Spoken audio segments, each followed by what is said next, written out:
into the online broadcast network, AFTERBUZZ TV. Over 20 million weekly downloads in over 150 countries, and your #1 source for after-show entertainment.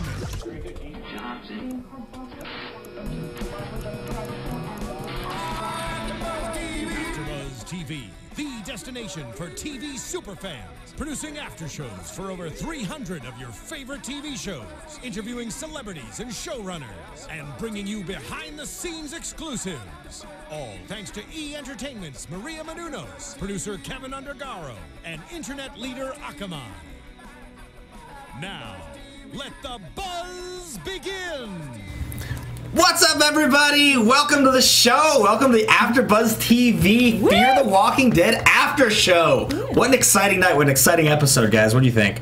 This is my favorite episode, right, so far. It was ominous. Put that out there. It was downright ominous. It was so eerie and unsettling. And yeah, no, there was some good action, but at the same time, like, the storm is still coming. It's really exciting. It's exciting stuff, yeah, no doubt. So this is the AFTERBUZZ TV Fear the Walking Dead After Show. Yes. I am your host, Ben Bateman. This is the 3rd episode of the 1st season titled The Dog. I'm joined by 3 wonderful co-hosts and a special guest we'll get to in just one quick second. Yes, yay. Our first panelist, Miss Kristin Carole. Hey guys, Kristin Carole, come at you. We've got Megan Salinas. Hey everybody, how's it going?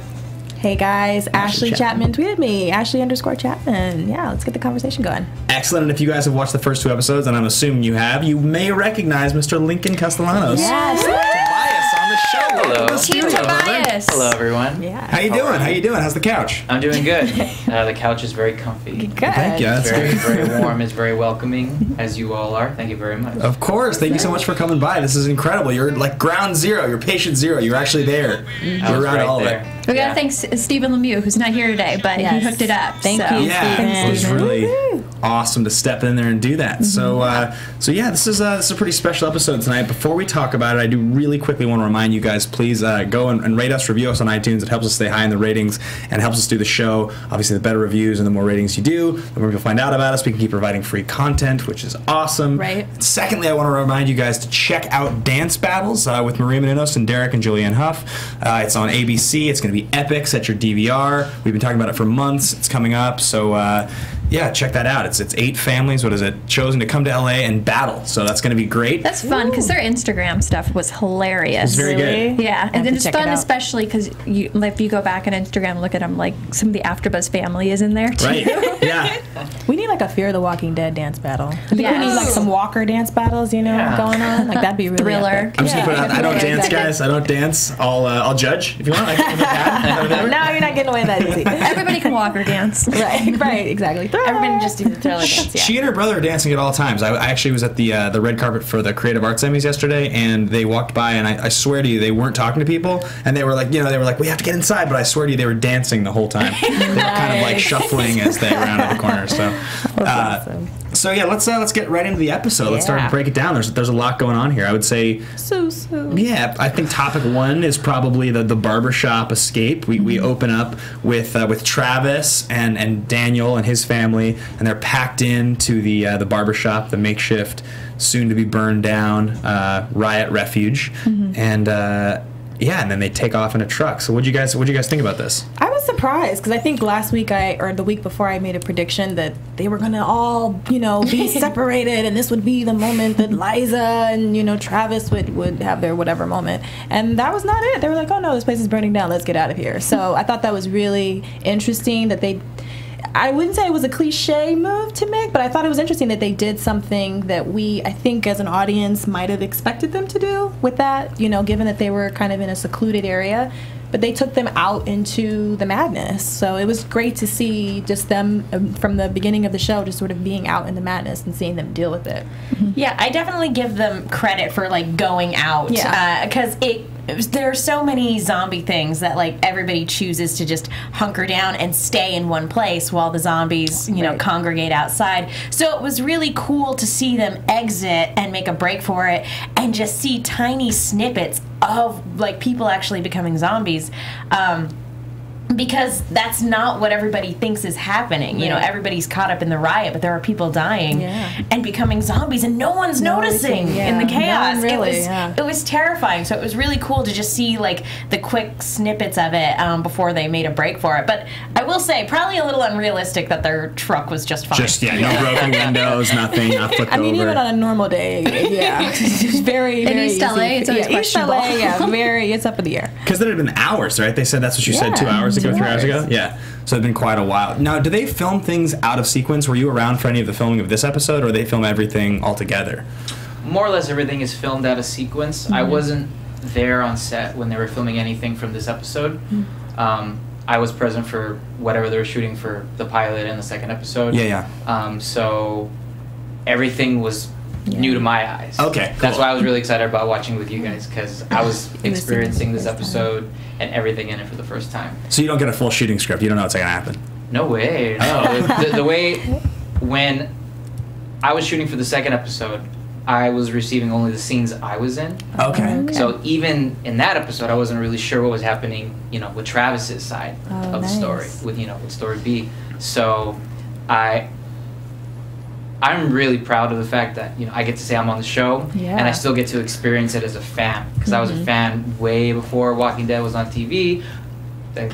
Reading the comics since before 2010. So it's an exciting world, and it's exciting to be a part of it, and then to still feel like I'm just on the outside looking in, right? How do they do that for the table reads then? Is that when you get to hear the whole episode for, let's say, episode 2? Well, it's funny because when I was cast in the pilot, everything moved fairly quickly. I'll make the story short. I got the audition for the show on a Wednesday evening. I had the audition on a Friday morning, and that same Friday evening I got the part. Wow. And then I was shooting on the Monday. Jeez. Wow. Crazy. So it moved so fast, so quickly, that when I was meeting everyone on set, they were asking me, I didn't see you at the table read. I wasn't there. Here I am, That's awesome. That must have been a crazy exciting weekend. It was. When I got the news, I actually took a bus home to surprise my parents back home, so they were over the moon, and then I had to leave because I had to get fitted and get to work on my sides. That's so cool. Good. Yeah, that's such a cool story. So then, I guess in comparison to other projects that you've worked on, where I'm sure you probably had a lot more information about the project going into it, how has it been for you sort of filming and sort of going on and creating this character, Tobias, without really having a whole lot of information on the other characters and like what's going to happen next? It's so much fun. It's so much fun because the truth is, all the information I need to know about Tobias is actually there in the script. It's in the small details. When we first meet him talking to Madison in her office, he's looking down a lot. So right off the bat, we know he's very introverted. He's very shy, very much a social outcast, very awkward amongst other people. But he's a smart guy. He's on his way to college, and she doesn't want him to mess any of that up. But then we get to know the other side of him, which is, he's very much scared and paranoid about what he's been seeing online. So it's been really fun to bring that element in to my performance, and then to trust in Adam Davidson, the director of the first 2 episodes, and I believe this one as well, and to really have nice conversations with Dave Erickson, the showrunner and executive producer. It's been really fun because I've been able to put my spin on Tobias and still honor what the writers and Dave have put in since the very beginning. Which is great, and you're doing a terrific job. Thank you. Thank you very much. I thought it was a really interesting picture. What you guys were mentioning just a second ago, as they were running through the city, and there was obviously people getting their faces ripped off at the same time that there was pillaging, and it's a very interesting picture of civil unrest and what would really happen. Because if you just take away the few shots of people eating each other's faces, and then the riot gear actually shooting people, replace that with rubber bullets and take away, and it's just the picture of what would happen if let's just pretend there was a crazy earthquake, right? Like the fault line broke open or something, and everything was crashing and the power went out. You might actually just see that scene, and there's no zombies, and they're really, it's an interesting opportunity for them to show us what that might be like in a very dramatic way. Well, they had the riots in the 1990s as well. I just saw Straight Outta Compton last night, so that's like fresh in my head, all of those pictures as well, that it was very reminiscent of something like that happened too. So I mean, I'm pretty sure this is how my mom thinks LA is all the time. She's mostly right. I mean, I know we joke a lot about it, but I mean, I honestly do think about,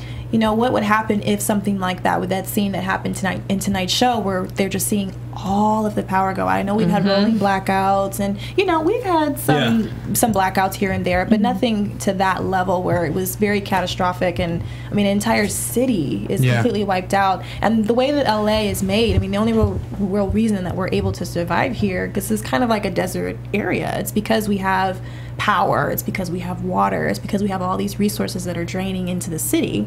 So when you take that now away, you know, I mean, I black out for a few hours and people are going crazy. I can't get on Facebook, I can't get on Instagram, you know what I mean? So I can't imagine that adding on to people dying, just how we would all deal with it if we were in that position. I had that thought the other day when, well, tonight and the other day, just like the thought of what happens when power and internet goes out. He says, I called my cousin and he's going to come get us in the morning. Well, if you gave the address to your cousin and his MapQuest went out on his phone, or his Google Maps or whatever he's using, I'm going to be totally real with you guys. If you were like, here's an address, it's in this neighborhood, but you can't use an iPhone, I would be like, I guess I'll drive around, like, follow the Big Dipper, and hope to find it. Maybe I'll get there in a couple days. Like, I don't know. I mean, how do people find things? I do. It's like you have to use like just maps. I guess. Compass, Do you guys own a map, a physical map anymore? I have one dusting up in my car. I have one in my car. My parents forced me to take one in the car on the road trip down here when I moved here 6 years ago, and that's the last map that I. And maps are hard to read. You know, they're super hard. Okay, we're getting a little far off. But yeah. Did you guys find it weird at all that so they notice that the place next door is burning down because there's rioting, right? And they see the like plastic on the wall start to bubble up. They hightail it inside 60 seconds.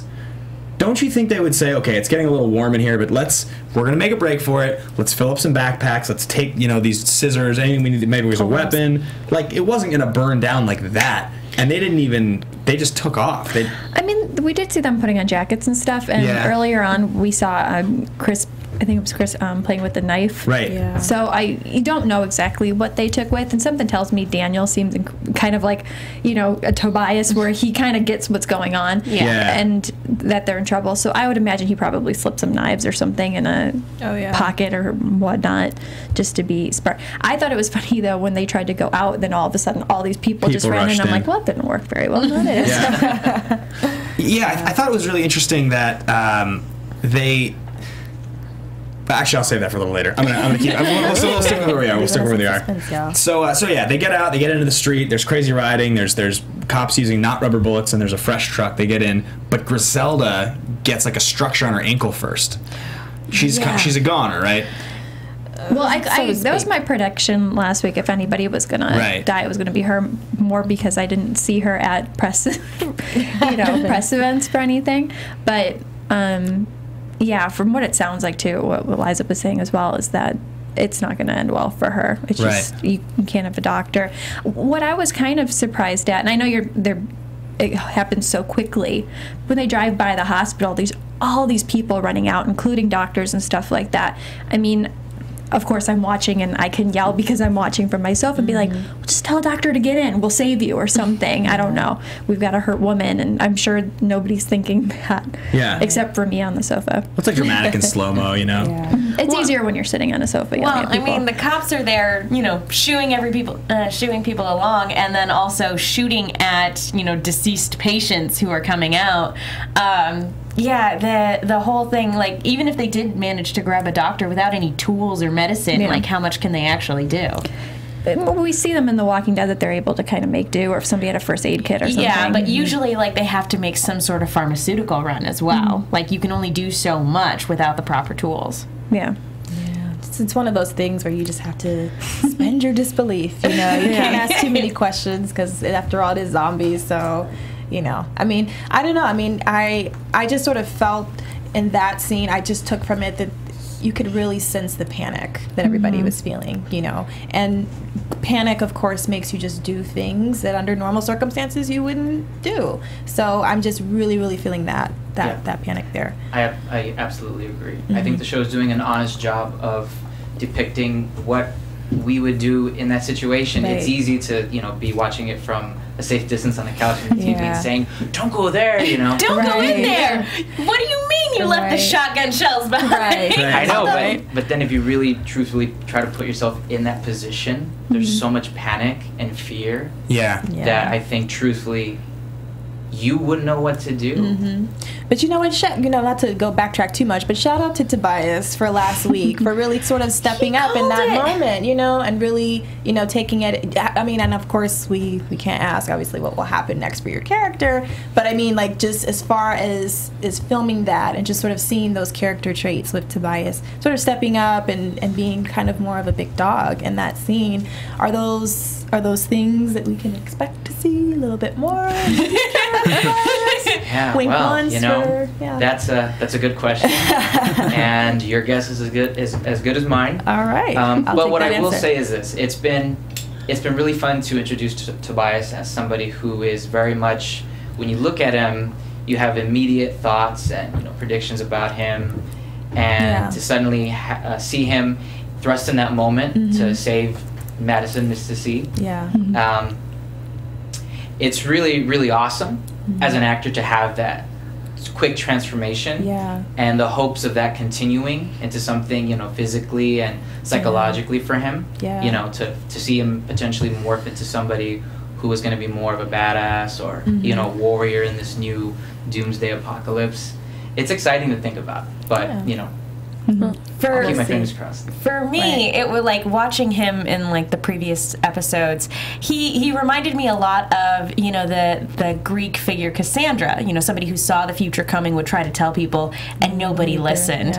And so, like, him like having these predictions and then being able to accurately predict everything that was going to happen and then slowly seeing that unfold is just it gives me goosebumps, because the second like the power started rolling out, it's like he called it. He knew.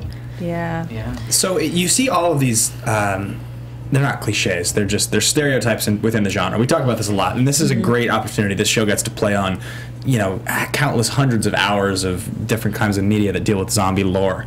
And so one of the things you always see is every one of these movies and books, they always say, well, first they herded us into these places, and then those places, it was the easiest access point, right? So it's hospitals, it's gyms, obviously airplanes are the perfect travel tool. In the midst of it all, you have Travis, he's your stereotypical lead character who's level-headed and trying to use logic but like emotional balance to be like a good man and do the right thing. And it's interesting, as you notice, he says things like, you know, he has that whole wait until it's all over attitude, right? Wait until we get rescued. It's like Shane in the first season had the same attitude. Like, this is classic. And then eventually there's this tipping point that happens. What I'm wondering is, how much is this show going to play on those stereotypes? Because, like, Daniel, for instance, is a character where I'm like, okay, you're another stereotype. You're kind of the older, wiser, noble, more, like, sort of family-oriented guy. The Herschel. Yeah, but you're like, what if you're just evil? What if you're actually just a bad person? And they're kind of alluding to something a little darker. His cousins aren't his family, so you don't, I mean, not that that's a bad thing necessarily, but, like, you know, the daughter seemed a little bit, like, uncomfortable about that. Who are these people? And then he says it's too late. Could mean that we're all screwed. It could mean there's something else coming. Like maybe they were trying. I don't know. It's just, I'm wondering if this show is going to take some of those things that we're trained to believe about these characters and flip them on their head. Well, because Daniel also knew to go for the head immediately. And I doubt it was just from those couple hours in the barbershop where he's not even looking out the window the entire time. Right. Yeah. Exactly. That was actually my initial question, because even these people who have seen zombies, you know, they ran one over with their car, and you know they've seen, and when she went to the school, you know, she saw the principal and he was a zombie and he attacked her. So presumably we've assumed that Daniel and Griselda and Ophelia haven't seen any people acting like this. So, you know, with the exception of the stuff that's been on the news. So the fact that he stepped up immediately and knew exactly what to do, that says a lot. It's like, have you seen more than you're letting on? Right. I mean, you know, just and speaking on those stereotypes, I agree. I think there's a lot of stuff that I think we can kind of say it's cliche-ish, you know, particularly. It's derivative. Yeah. That's what it is. Very derivative. Yeah. But in regards to Travis, I think that this is, for me, I interpret it as the beginning of his arc and his development as a character. And, you know, props to Steven from last episode. I think he had called it how he and Madison are now going to have conflicting views on what to do in these situations. She's like, no, you know, take them out. If we need to take them out, let's do what we have to do. Whereas he's more on the beginning Herschel side where, you know, when he was saving all those people in the barn because he really wanted to find a cure for them. He wanted to help them. So I see that is now, I can see how that can cause some conflict and some opposition between the two of them, but I can also see it the beginning of an arc for him where he realizes, okay, if I'm going to lead this group, which I would assume that he will be the leader of the group, he's going to have to think in a different way. It's a new world.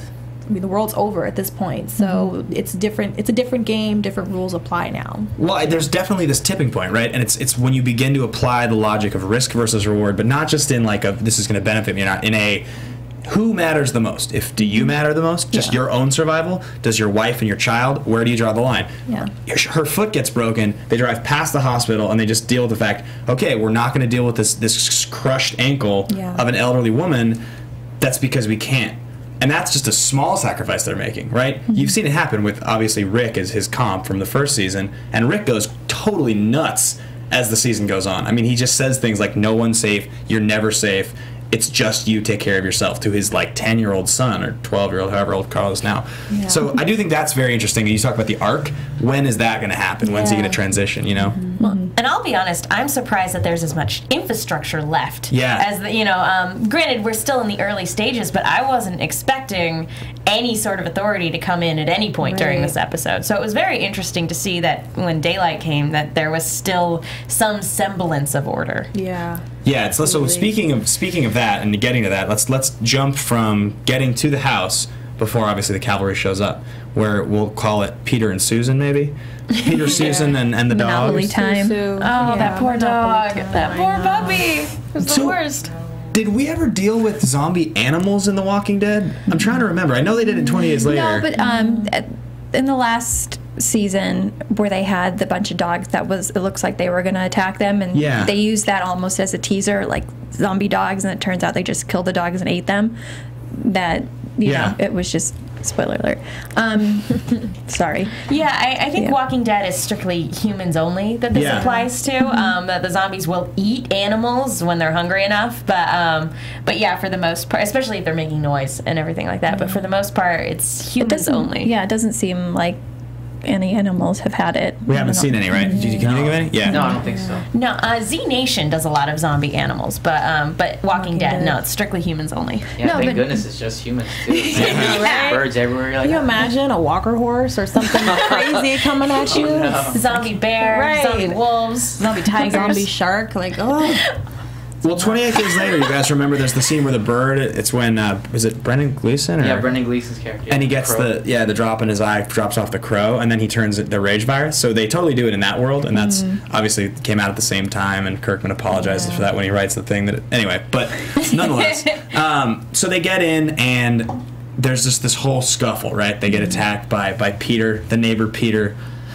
I'm wondering something, and this, maybe you guys have an opinion on this. They keep saying, he's sick, he's sick. Oh, no, don't worry, she's sick. He's sick, she's going to be okay. We know him, he's a good person. It's like, how many times do you have to see people eating a dog or someone's face, dripping blood from, like, their mouths, and lunging at you before you're going to stop just, like, putting your hands up? Like, what? I don't get it. I mean, I understand that we know more than they know as the audience, and that annoyed some fans. Yeah. But I'm watching, I'm like, come on, guys, you're smarter than this. He's not sick. And obviously Nick pointed it out, but... I think because... specifically, at least with Travis, with Travis's situation with it, you know, we see Madison, she's already killed somebody, and Nick's already been in it the most out of everyone. And I think Travis, even though he's seen it and they ran over the guy with the car, I just don't feel like he had an attachment to it until it was somebody he knew.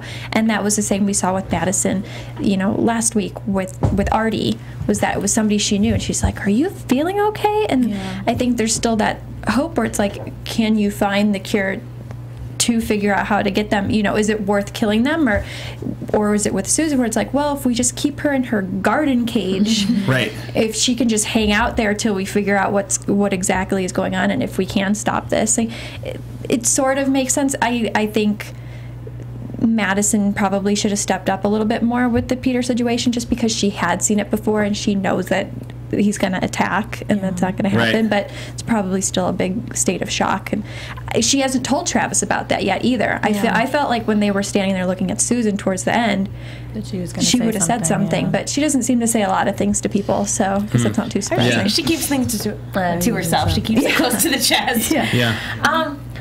For me, this was actually a question I had while we were watching it, while the riots were going down, was like, for a world that doesn't have a word for zombies, at what point do you realize you're in the zombie apocalypse? Because this is a world without Romero movies, and so they have no concept of somebody coming back from the dead.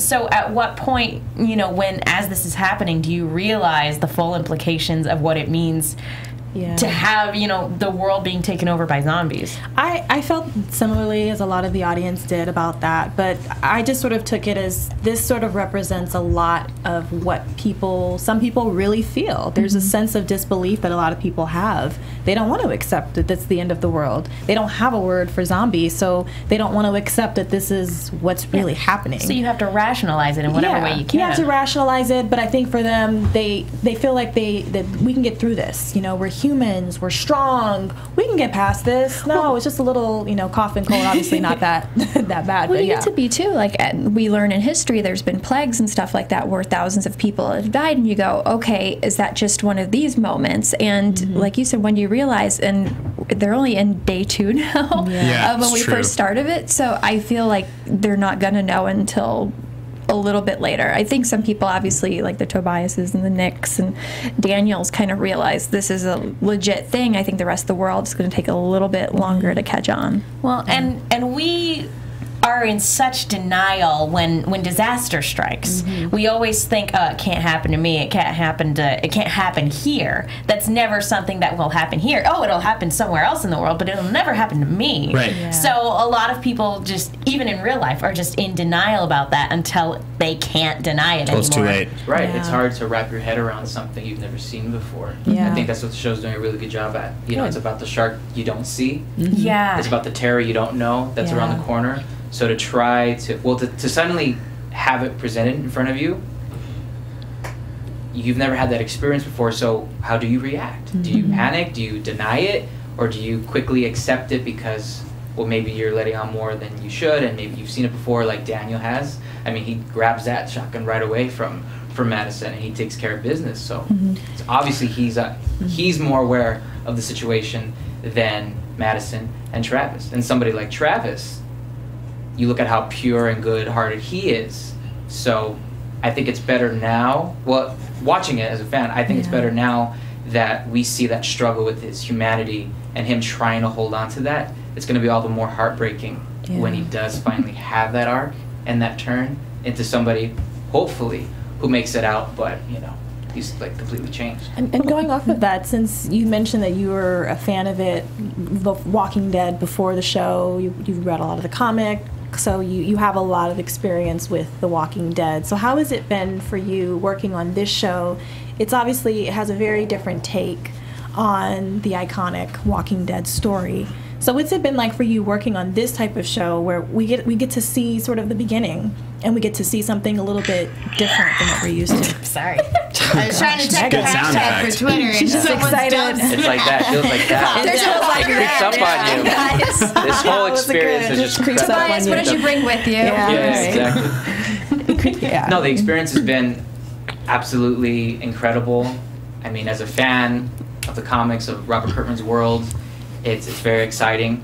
And as an actor, too, it's very humbling, and I'm very grateful for the opportunity that Dave, Adam, Gail and Hurd, David and Greg, gave me to put me on the show and to trust me enough to play Tobias and to see the reception be so positive from the fans and followers and everyone watching. It just speaks to how good Dave Erickson and Robert Kirkman worked together on presenting this new spin in this world. You know, we get to see, we're on the cusp of civilization ending. Whereas in The Walking Dead, you know when danger's coming. Like, you can see it a mile away. Here, with the walkers being the way they look, you know, they're not walkers yet. They're not decomposing. They're just, they just look really pale, and you know, their eyes are, you know, bloodshot. There's just something off about them. But you don't really know right away. To see that, and then to put that in front of people, and to have that deniability, and then, you know, you just can't wrap your head around it. It's very exciting. I think people are having fun, like yelling at the TV, and you can't do that, you know, like you should know, but we don't know until we're in that situation ourselves. So I think it's seeing that play out in this show has been fun to watch that. You know, because I'm a big fan of The Walking Dead, and you know, I know, you know, I say I know what I would do if I was in that situation, like what I would have in my backpack. Someone asked me, like, on Twitter, it's like, what would Tobias have in his backpack, or what would you have in your backpack? It's like, I have ideas of what I think I would have, but these people are reacting in such, you know, extreme ways, forgetting shotgun shells, you know, not leaving the door open, leaving the door open, you know, that's real. Coming this close to somebody saying, no, you're just sick, you need to lie down.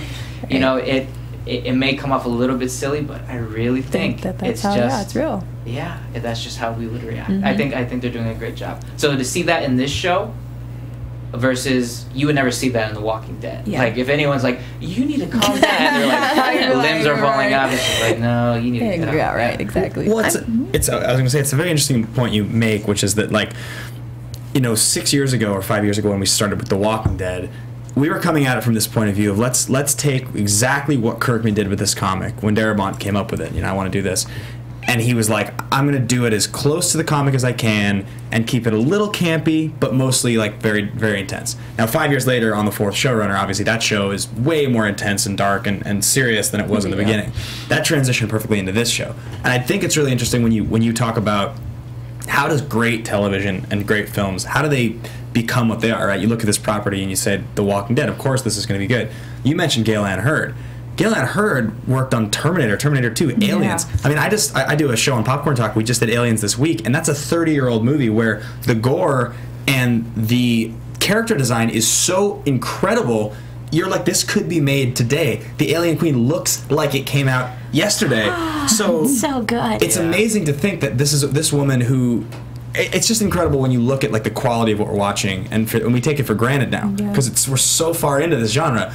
But I mean, it's being created by people that have such a great taste for fantasy and science fiction, and it's just, I mean, it's executed so well. So it's wonderful to see as civilization devolves, you have the right people devolving it, you know? Absolutely. No, it's so much fun, to be on board with the show under their guidance. And Gale Ann Hurd, she's very lovely. She's been very kind to me, and you're absolutely right. They are so passionate about this world, this genre, this story. So I think, you know, anyone who hasn't given the show a chance, definitely give it a chance because it's in good hands. Simpson says so. Absolutely. And Lincoln says so.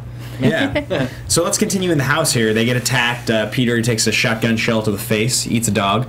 That's obviously Heck sad. Of an evening, right? Animal cruelty always brings a tear to everyone's eye. It's like it's just a classic in our culture. You literally you can watch 10 people in a film get murdered, but you watch a dog get killed, and it's honestly it's weird. How dare you, show? How dare you? Yeah, we're so desensitized. And that was the least graphic scene in that entire episode. You just saw the Peter, I mean, we see his entire head get blown off, but with the dog, it's like, no, we're just gonna do a really quick flash, you know, and then we're on to the next thing. But poor doggy. So they take him out. They steal shotgun shells and a shotgun from Susan's home, and Alicia almost gets eaten by. Actually, Travis nearly gets eaten, and Alicia nearly gets eaten. Was there a moment for any of you guys where you really thought one of them was going to get bitten? No. I actually did think that it was possible that Travis was going to get bit. Right. I didn't. Obviously, this wasn't like it for him, but like I was a little apprehensive because they don't quite they haven't been able to wrap their heads around this yet. So I was worried that he was going to get bit and that they were going to have to like keep moving on, and that he was slowly going to get sick, and they were going to have to slowly come to the realization that, oh no, this is just like what happened to Matt. Yeah. Well, because that's what I was saying when we were watching it. I was like, this is a 6-episode season. Right? We're going to get a whole second season, which is obviously once things really kick off. I think this is going to wrap up the first little bit of it. But we're only a day and a half in, and it's 3 episodes. Travis could have gotten bitten tonight, and we could have watched him devolve over the next 3 episodes. Exactly. Right? He could have been the big death in the 6th episode, so you never know. But I personally I didn't really think he was going to get bitten. There's a chance that Alicia got bitten there, a little bit. I just figured it might be a situation where someone of a lesser character would have come in, and then they would have gotten bitten, to sort of sacrifice themselves. But yeah, I mean, I think it was a lot more suspense than anything. I wasn't really expecting anyone to get taken out at this point. Great, and like you said earlier, I mean, what great people behind it that. None of us were really too surprised that nobody got killed at that point, but we're still nervous watching that. I was still like, oh man, like there's Susan's feet, like holy crap, get out of there. And even though, and I don't think any of them, I think most of them are pretty safe for the rest of the season. But you still feel that like edge of your seat tension where you're like, oh no. Well, that's even like when you rewatch a horror movie that you've seen before and you still get nervous, but you know what happens at the end. That's good writing. I really like I mentioned earlier that I'm hoping they play on those stereotypes and they flip them around on us. It's simple things like not giving us such extreme music to dictate how we're supposed to feel in a scene, but leaving no music or something like that, or making a character that's supposed to be noble and honorable, like actually just kind of a bad guy, and you don't see it the whole time. But I see it going sometimes in that direction, and then there's other moments where I kind of have this like, come on guys, like the gun loading scene where Travis walks in and we were watching and I was like, he's gonna be like, what are you doing? And it's like, and he was like, what are you doing? And it's like, I mean, it's like, come on, like it's not like it's bad, but it's just, I feel like we're so evolved now. I don't need to see those scenes anymore. Do you know what I mean? That's or like he shouldn't be upset by it because it's like, dude, did you see what happened here last night? Get with the program, man. Well, I think some people too. I mean, he even said like, how I feel about guns, and it just it's something that's more than just I think the stereotype with that. I think there's certain things where I think in even real life, if somebody's so anti-gun or anti-whatever, they're probably still going to be in the back of my mind like, hey, put that down, like it's. And things were fine a day and a half ago, right? And I really like this show or this episode in particular because they gave a lot of little drops and hints of references of things that have happened, with the deja vu. So we kind of find out about the fact that they were all sort of sitting there waiting for the dad to come back, and then with Travis and his past experiences with guns.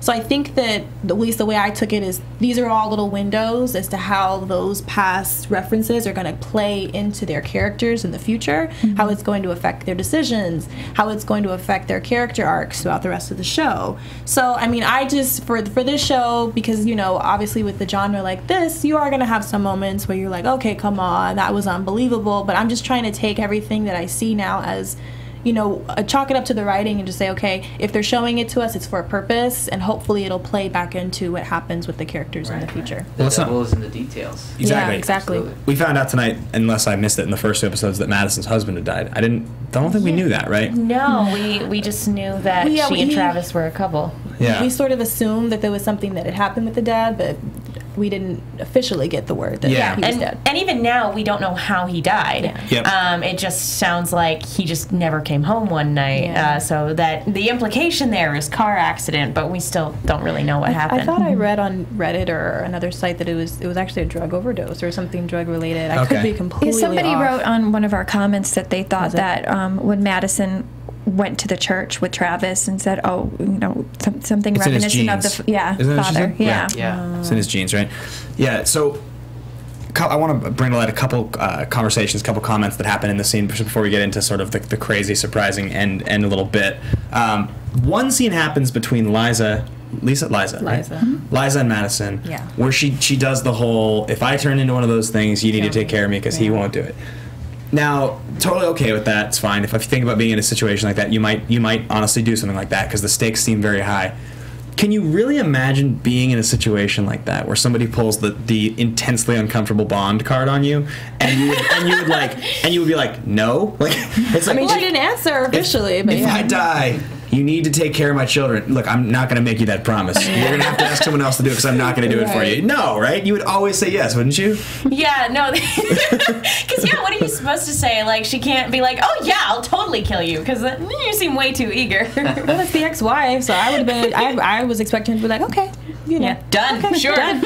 I'll do it now for you right now if you need me to. I was like, Travis, you changed. Yeah, right. It's like it's like you serve, somebody's like serving somebody their papers or something like that, or that game where you try to get people to look down at your hand like this. It's like once you've asked them, they're like, shit. You asked me the question. I shouldn't have come by to say hey. Well, and I was saying it when we were watching it, I still think that's kind of an interesting scene, because I would have pegged, Liza to have a bigger problem with Madison, and it didn't seem that way, and that was also kind of intriguing to me. Okay, well, why does she seem to be, and then when she said, I want you to do this, like, obviously it wasn't as bad as maybe we had thought, but there's something else still going on there, and we don't know how they got together, and there could be so many different possibilities as to what happened there.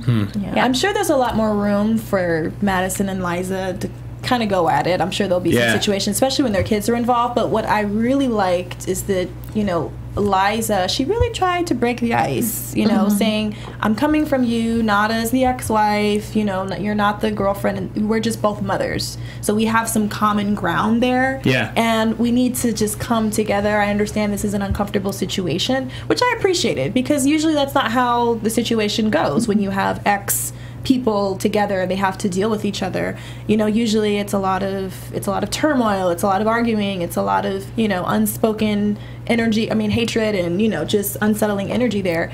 But I really like that they wanted to introduce that right away. They're like, all right, look, we are in this together, be it the situation is crazy, but we can still work together, and we can still have some common ground. I actually think it was a little early to have this particular conversation. Yeah, reaching out for common ground when you're getting ready to hit the road, that makes sense to me.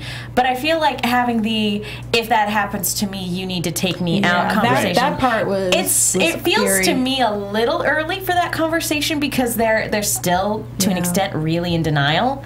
Maybe Madison has come to terms with it by the time we get to the end of this episode, but it just seemed like that's a conversation that happens like way down the line in a zombie apocalypse when you've lost most of your family. But I think everything. Susu, or Susan rather, she was. I think that was the trigger. For her. I think that was a trigger for it. Was her thinking, oh my gosh, her husband's gonna come home and see her like this. I can't let Travis experience that with me. So I think that's where it came from. It's the same conversation as if I die, take care of my kids. Right. It's the same one. Right. Any thoughts on that before we move on? No, I agree with everything you guys are saying. I think they have common ground in the fact that they're both mothers, and at this point, they have to put aside all their differences for each other and just focus on their kids and keeping them safe and keeping them alive. And if it's in the cards, them too, make it out alive. But if not, if something happens to one of them, to put that sudden trust in each other to take care of it before it happened. It's very awkward. Yeah. It almost feels like Madison kind of just says that to just kind of shut life up in that moment. Here's how I avoid this conversation. The intensely uncomfortable bond card. It's just it works every time. Yeah. She walks out. She's like, nailed it. Yeah. So another exchange that happens within the house before the awesome cavalry showing up is that there's an exchange between Travis and Madison in which the line "I'll never leave you again. I won't leave you again" happens. We all remarked when it happened, because that's the classic thing, is like, it's all going to be okay from here on out. Right back. Yeah. What I think is interesting about that line is that it means something totally different right now in the show, and it means something different than it did at the beginning of episode 1, but it means something totally different now than it's going to mean halfway through next season. Of course. Because Lori in the first season would get so mad at Rick constantly for leaving to go be a hero. More so in the comics, but it still happened in the show a fair amount, because he would go off heroing, trying to look for people, save people, scavenge. And she would always say, you keep leaving, it's like you don't care about us. Because the more you start to realize the gravity of the situation, leaving is just saying, I'm leaving and I may never see you again. Yeah. So I may have to weigh the option, is it worth going and being a hero and saving other people if I'm just abandoning you? Yeah. Right? I think that's very fascinating that they're giving us the line now, and I'll bet you they give it to us again later on. Yeah, no, that was... Yeah, you don't really, you say that and you mean it, but it's like, you don't really understand the full weight of how much this is something that's not going away. This is a storm that nobody in the world can weather. Yeah. So it's like, those words have very different meaning, a couple months down the road. Well, and, when you made that comparison to Rick, he was a police officer, he was a sheriff, and his job was to help people. So the fact that he does go away, I don't think it was less about not caring about the family. I mean, maybe when they had their rough patch there, but I think just at the beginning, that was just how it worked for him. Yeah. He's like, my job was to help people, so now I'm helping people. Still wearing his sheriff uniform for the longest time. And Travis, I mean, as a teacher, yeah, you're still supposed to help kids and stuff like that, but I think it's more of it's not necessarily a community, it's more of taking care of your classroom and your students, and I think that's closer comparison to taking care of your family and the group that you've made that way, rather than, Rick's job was to put his life on the line daily anyways for other people, so it's just easier for And on the him same to do that. note, him making that promise to never leave Madison, that could result in him having to leave and abandon Liza and Daniel. So I mean, there's a lot of conflict there in that bold statement and in that promise. Yes, you're going to stay by Madison's side, but then does that mean that you're eventually going to have to sacrifice other people that you really love and that you care about, because you made that promise and because you put it out there and because you meant it, because he loves Madison. So of course, At what cost? Exactly. Is it going to come at for him? Being so good-natured and kind and pure, and wanting to be there for for his class and for his family.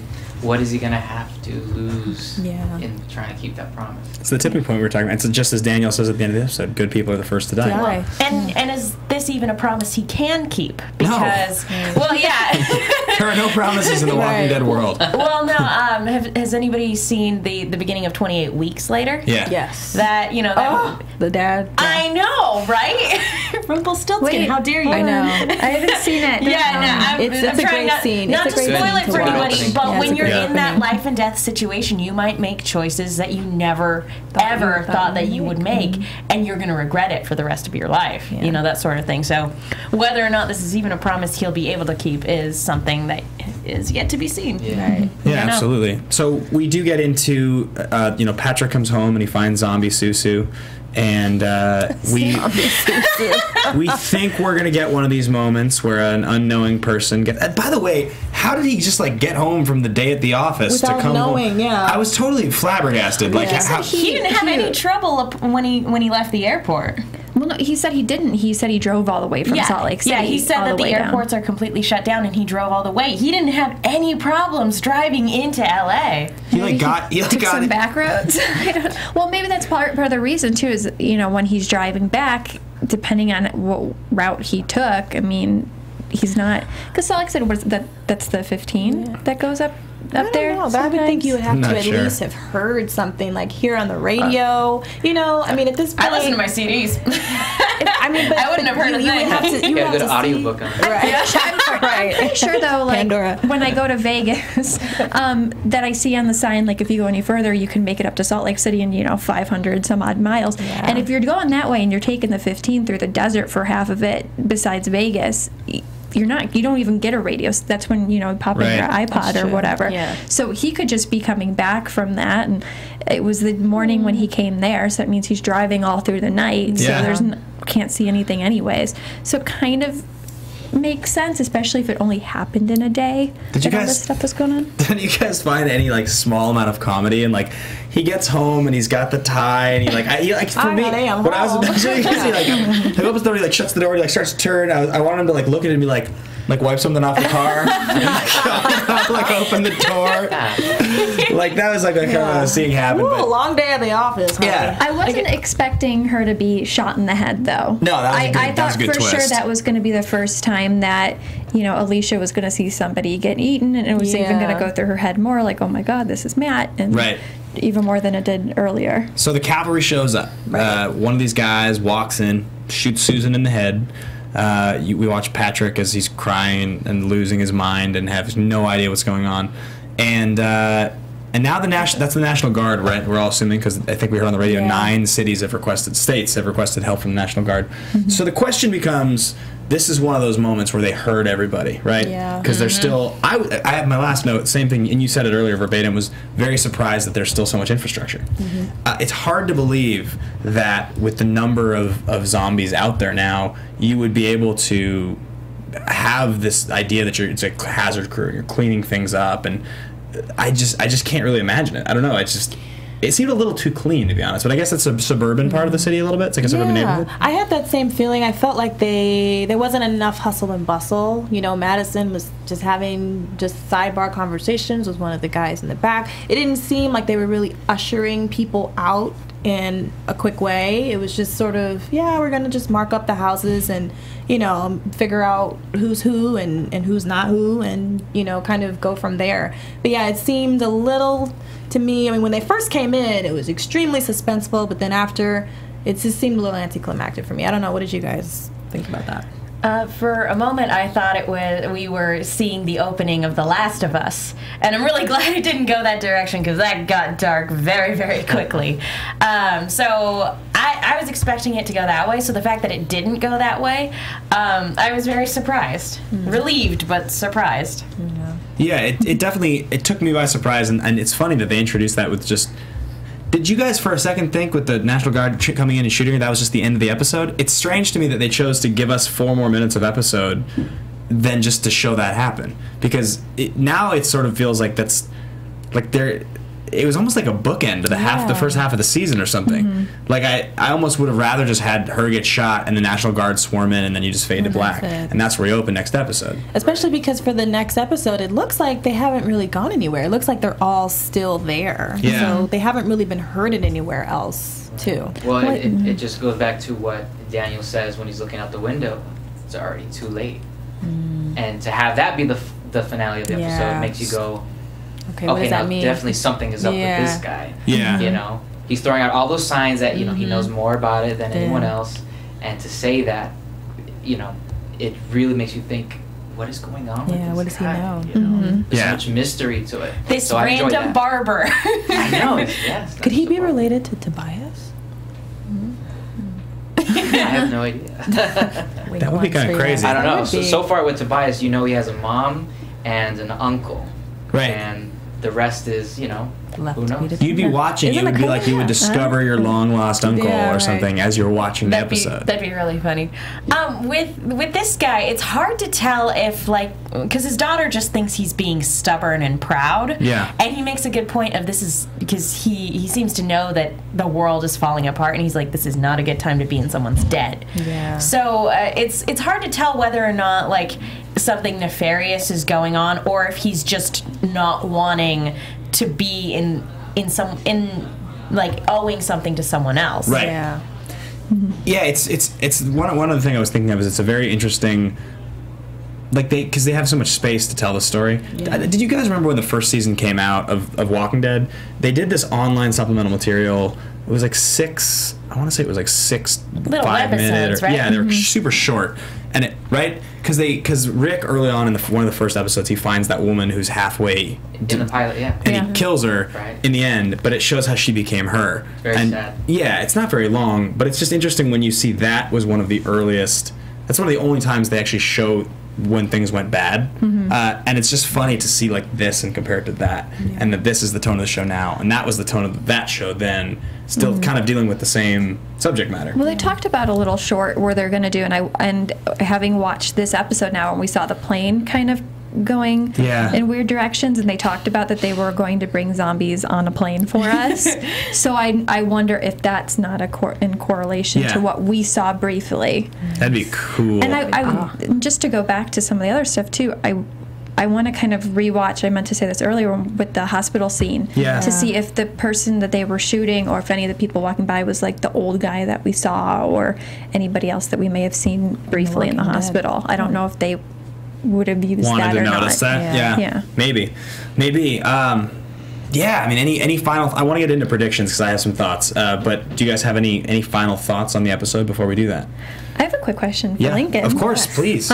We were talking earlier about kind of how all the characters are reacting and stuff like that, and I was kind of wondering, is Tobias the only person he told Madison because he feels like he could trust her, or is that something he kept close to the vest, what's going on, so that he doesn't look crazy? Because, like, nobody wants to be Randy Quaid in Independence Day, you know? Right. So, like, how do you view your character that way? That it just kind of...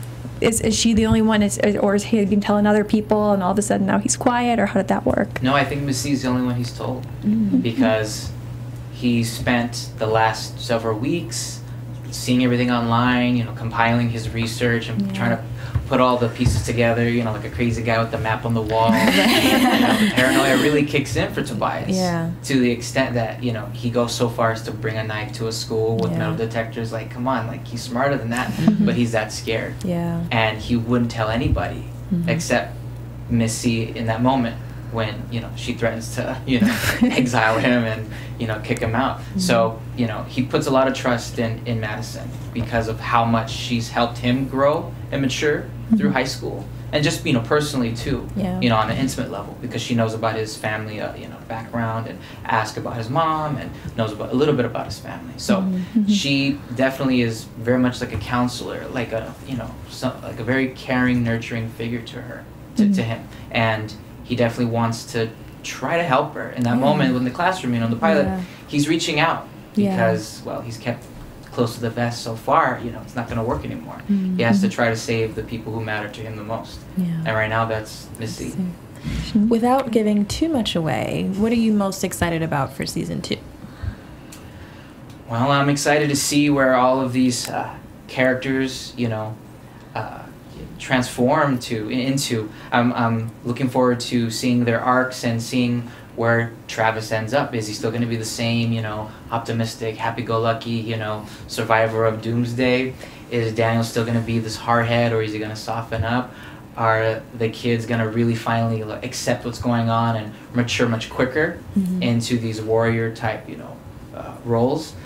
So I'm excited to see the possibilities with all these characters and how far, you know, we get to see them in the beginning of the second season. You know, how much more adapted are they in this apocalypse? Because right now everything's going, you know, it's moving quickly. Some of them are still, you know, trying to catch up to the rest, like Madison, you know, who's already like talking about, you know, if it happens to me, you take care of it. And Travis is like, you shouldn't have done that to Patrick. You know, to see those levels, to see where they'll be in the beginning of the second season. And then how everything looks too. You know, LA is not going to look the same. No, it's not. Yeah, it's going to be fun to see decomposed Los Angeles, as we all know it. What do you have coming up, by the way? I think, do you have a film coming out sometime soon? Yes, I did a movie a couple of years ago that should be coming out soon. It's called I Am Gangster. Oh, cool. Yeah, it was a lot of fun. I get to play a bully. Oh, nice.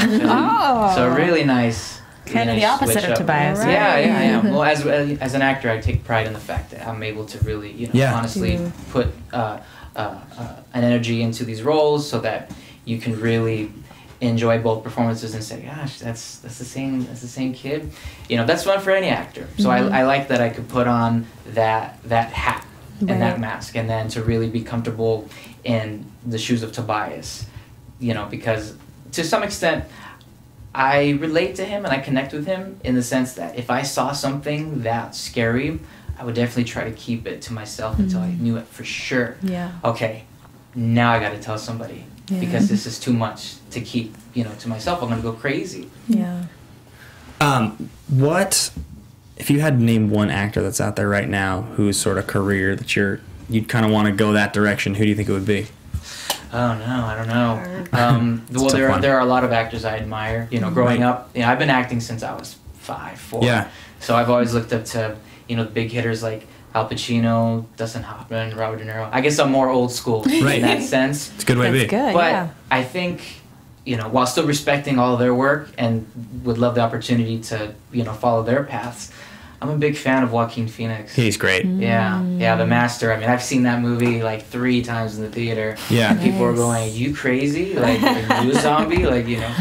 So I admire his work very much. I think he's a great actor. Nice. And, you know, this is still early in my career. Yeah. I'm very blessed to be in this position to play somebody who is as loved and as, you know, as exciting as Tobias. You know? Well, yeah, I mean, this is The Walking Dead. The original show is the most watched drama in the history of cable television. So even if this show was to be watched by half that many people, you'd be seen by such a ridiculous number of faces. It's a crazy, crazy place you find yourself in. I mean, it's an amazing, amazing opportunity. I think it's very, very cool. It's very cool. It's very humbling to know that the pilot was watched by over 13 million people. Yeah, it's so cool. It broke the series premiere for a cable show. You know, it's very gratifying. So I'm very thankful to everyone from AMC and the producers. Very thankful to my parents. You know, I couldn't have done it without them. And it's a fun ride. It's a fun ride to interact with the fans because I'm a fan too. Right. That's the most exciting part about all of this. Is like I'm totally Team Tobias. Absolutely. We are all Team Tobias too here. And you said on your Instagram you'll have another big announcement coming soon. Is there a hint you can give? Yeah, well, just today they made it official. I will be attending Walker Stalker Con in Philadelphia. Fun. Yes. Because you didn't make it to Comic-Con this No, year, I so wasn't. I wasn't able to go, but I was there in some spirit via the Comic-Con trailer and my voice. You know, it was very fun to get texts from people. You know, like they're on the floor and they see like my face on the TV from the Comic-Con floor. So I don't know, maybe I'll be there next year, but yeah, that's exciting to put out for the Walker Stalker Con. Who do you want to see there? Because you're a big fan of the Walking Dead show, so who would you want to run into out of that whole cast? Well, it'd be fun to have two Lincolns in a room, so and just kind of stand there and just see what happens to the room. No, but honestly, Lenny James, Morgan. I actually met Mr. James at an event a couple years ago when I was working for it, and I told him I was a big fan of his work because he's a very well-respected character actor. Yeah. Certainly, The Walking Dead is the first thing he's been on, but to see him in the pilot, and to know who he is in the show and who he is in the comic books, I was very excited to meet him and tell him, congratulations, and he's like, oh, thank you. What's your name? Yeah. And I was like, wow, you're British? And then I said, I didn't tell him that. But I was like, well, my name's Lincoln. He goes, Lincoln? That's quite a handle, So I would love to see him again and see, like, hey, I remember that. He probably doesn't, but I respect his work. I respect his portrayal of Morgan. And I think that's the biggest draw to me for watching The Walking Dead. It's a great character drama. It's very compelling. And a lot of people were comparing your character to potentially being a Morgan, where it's like, do we see you in the first 2 episodes, and then do we not see you for a while, and then you come back with, a samurai sword and helping everybody out. Zen warrior. Well, there's always hope for that. I think at the very least, people are expecting Tobias to come back with a bigger knife. At the very least, so hopefully. And more. Right. Yeah, and more. One final question that I have for you and each of the panelists, and for anybody watching. We got to witness a zombie house arrest in which a game of Monopoly was played. If it was night number 1 for you, and you didn't necessarily know anything other than that there were walking people, eating people outside, but maybe it was going to be cleaned up, you didn't know what to expect, you were locked in a house with 2 of your nearest and dearest, what would you do to pass the time for the night? Cards Against Humanity. Cards Against Humanity. We got one. I mean, if I'm picking a game. We got Cards Against Humanity. Who wants to go next? That is literally the game that is placed next to where I sit on the couch. So, yeah, probably Cards Against Humanity. Okay, I like it. I'm a dance fanatic, so I'd probably put on some music and just say, we're going to jam our way through this apocalypse. Dance. She's going to create her music. I have a speaker that I would have charged up already. We're just dancing the night away. Okay. If everything's out, like, communications have failed and the electrical grid has collapsed, probably Jenga. Jenga sounds like a good safe bet. And especially if I'm with my family. Yeah, I don't think I'd play Cards Against Humanity. Not with the parents. Not with the parents. My parents I would, but they're more vulgar than I am.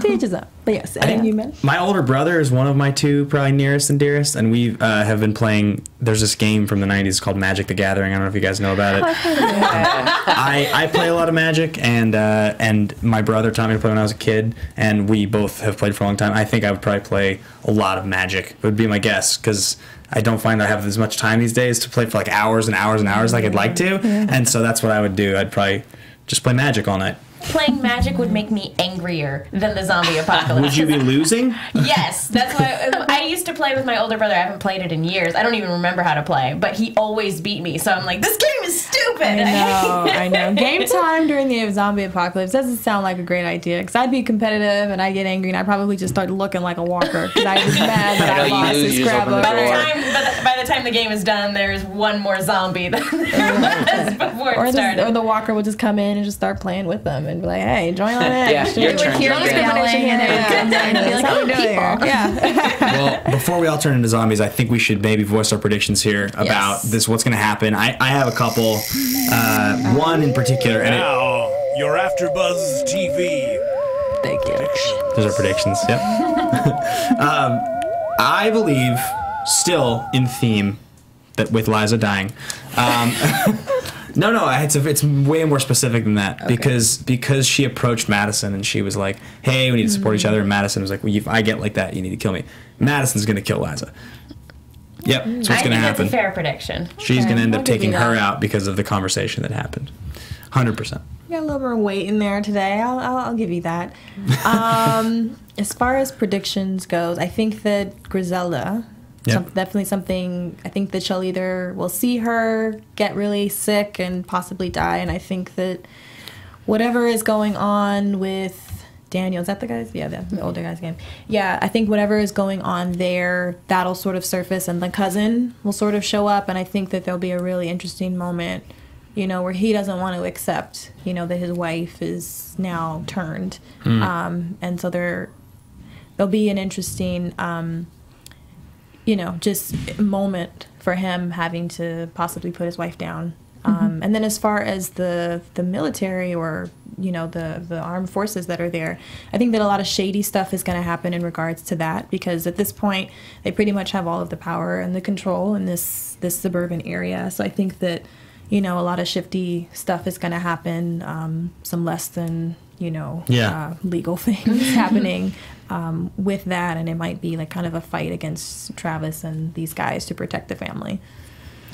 Yeah, I agree with you. I think it's martial law, and I think that as the series progresses, that martial law is going to get more and more brutal. Yeah. And based on the preview that we got, it looks like Nick gets apprehended by the military. So I think even though we just got the family back together, now they're separated again. I think the new mission is going to be to get him back from the military. Do you think that he's going to be going through withdrawals and the military is going to mistake that for him getting sick and turning into a zombie? Possibly. I mean, they attacked him in the preview, so I think that is a distinct possibility. Yeah, I actually agree with you with that.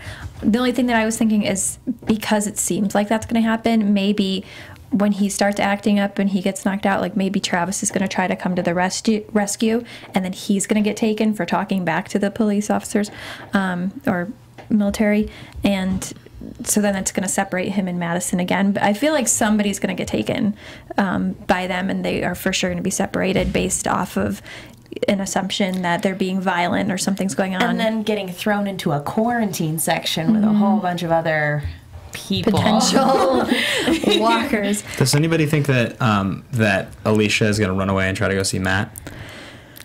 At first I didn't, because they were hopping into the car and they were going to go, and she's like, I want to go. But now that they're stuck there, I definitely think she's going to make that a priority. I don't know anymore, because she kind of went to the car, and after she saw Susan, and she's like, wait, is that what Matt's going to be? I don't know. I she's accepted the reality that he's gone? Well, and honestly, I hope, even though we're only 3 episodes in, I hope that they don't keep going back to that, because we all know that he's probably dead. He's dead. And I don't think it's worth going back to see that and have her go through all of that again. Right. I don't think I think it's kind of a wasted plot point at this I would agree. time. Yeah, I don't think they're going to explore that. Based off of everything we've seen in this last episode, I think Travis's promise is going to get put to the test. Maybe Nick getting taken away does compel him to try to maybe go after him, try to save him, and puts his side of the family at risk again. Very exciting. It was a very good episode. Really good, yeah. So good. But Tobias was right. They should have listened. I predict a very tense game of Parcheesi. All right. Well, that wraps it up for tonight. That was an incredible episode. We covered so much ground, and I love to have an insight from somebody who knows what they're talking about far more than we do. So that was awesome. Thank you so much for coming by. Thank you, guys. Thank you very much. AfterBuzz TV. I really appreciate it. Yeah, where can people find you? Yeah, if they want to check you out. Yeah, so I'm on Twitter at Lincoln the Actor, and I'm on Instagram at Lincoln the Actor with underscores in between. And I'm on Facebook. You can find me there. I got an awesome fan page. I try to update, my followers and everyone who loves the show with behind the scenes, tidbits and pics, info. And if anyone's going to be at the Walker Stalker Convention, Philadelphia, September 26th, 27th. Nice. I'll be there, and I would love to see any of the fans. Awesome. Yeah. Kristin, where can folks find you? You guys can find me on Instagram and Twitter, both at Kristin Carole 13, and I'll actually be covering the Halloween Horror Nights opening event this weekend. So watch out for that if I come out alive. Excellent. It does sound pretty scary. Can't wait. My name is Megan. You guys can follow me on Twitter at the Menguin. That's TheMenguin. Also on a bunch of shows here at AfterBuzz and Popcorn Talk, and I've started writing articles for the Movie Chick with 2 Ks. Be sure to check those out, and be sure to check out the Movie Chick review news review show on Tuesdays. I don't know what time. Hey guys, you guys can check me out on Twitter and Instagram, Ashley_Chatman. I also do Narcos, 7 p.m. on Sunday nights, so catch me on AfterBuzz TV as well. Thanks for watching. And my name is Ben Bateman. You guys can find me at Ben Bateman Media on Twitter and Instagram. I do this show. We will be back here the same time next week. Yes. And I did mention that I just did Aliens on this movie show. It's on Popcorn Talk. It's another one of our related networks. Check it out. It's called Action Movie Anatomy. It's my show. I love it to death. I do other shows, but this one is the one I'm most excited about right now. So come back next week and check it out again. Lincoln, thank you so much for coming by. Hope to have you back again, too. See you guys next week. Thank you. From executive producers Maria Menounos, Kevin Undergaro, Phil Svitek, and the entire AfterBuzz TV staff, we would like to thank you for listening to the AfterBuzz TV network. To watch or listen to other after shows and post comments or questions, be sure to visit AfterBuzzTV.com. I'm Sir Richard Wentworth, and this has been a presentation of AfterBuzz TV. Buzz you later. The views expressed herein are those of the hosts only and do not necessarily reflect the views of AfterBuzz TV or its owners or principals.